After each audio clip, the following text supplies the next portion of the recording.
I recently lost my father to cancer, and after you lose a loved one, that's probably the most difficult experience that anyone will ever experience. A parent losing a child or a child losing a parent. So if you've ever lost anyone, you know exactly how incredibly difficult it is to cope and to deal with it. So what I have decided to do is come up with some lessons that I learned personally while experiencing the seemingly tragic occurrence of the death of my father. So here are the 7 lessons that I'd like to share with you. Basically, things that I learned after losing my father, and I share this because, experiencing a loss is inevitable. No matter who you are, no matter where you are, you can't really avoid it. As a good friend of mine, Dr. Actius, said, it's a necessary ending. It's going to happen, and so no matter how much you prepare for it, there's nothing you can do to prepare.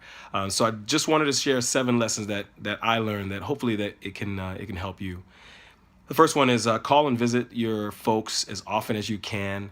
And every time that you see them or speak to them, tell them you love them. I don't think that we say it enough.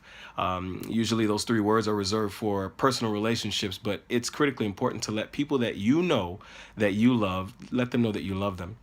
Number 2, tell them how they implicitly impacted your life. So, for instance, my father moved to the United States from Haiti in 1970. He didn't know the language. He didn't know the people. He didn't know anyone. He actually just knew one person, slept on a couch for a while until he got on his feet. And the goal was just to give his family a better life.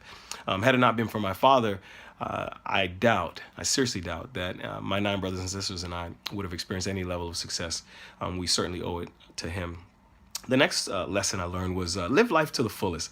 Life is truly too short. You really only get one chance at this thing called life. This isn't a dress rehearsal. And you really want to live life to the fullest. Take advantage of every opportunity. Take advantage of every chance that you get. Take risks.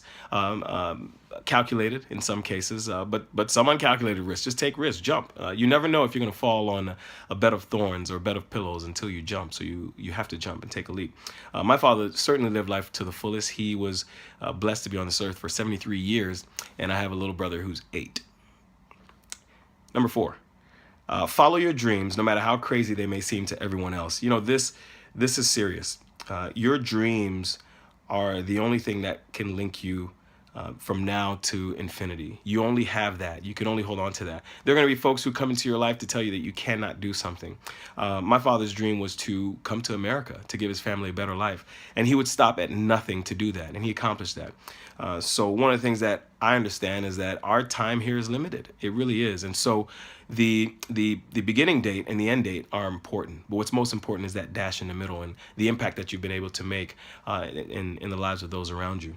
So follow your dreams, no matter how crazy they are. Go after them. Number 5, spend as much time as you can with people who love you and people who you love.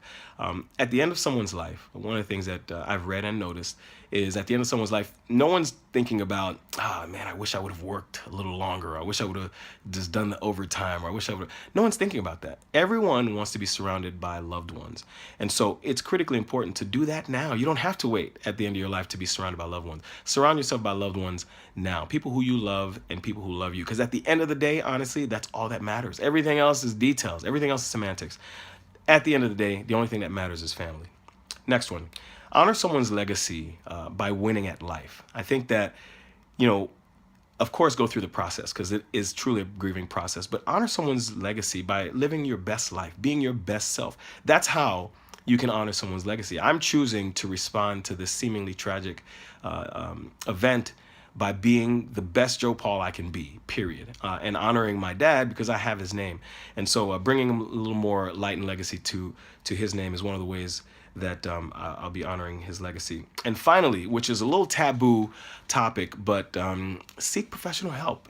Go talk to a therapist. I think one of the things that's taboo in the African American community is we're kind of discouraged to not go and seek professional help. And that's not helpful. These are folks who've read many books and gone to school and gotten plenty of degrees that can help you with some strategies and tactics that's going to help you get as close to your pre-disaster state as possible. So those are the 7 lessons that I learned. And I tell you, life is way too short to be worrying about stuff that doesn't matter. The only thing that matters is the love that you have around you and the love that you give out. These 7 lessons is dedicated to my dad, Joseph Placide Paul, who was blessed to grace this earth for 73 years, and I was blessed to have him for half that. And you know, I'm thankful. I'm thankful. So hopefully this helps someone, because I'm still going through my process. Take care. I'm Joe Paul.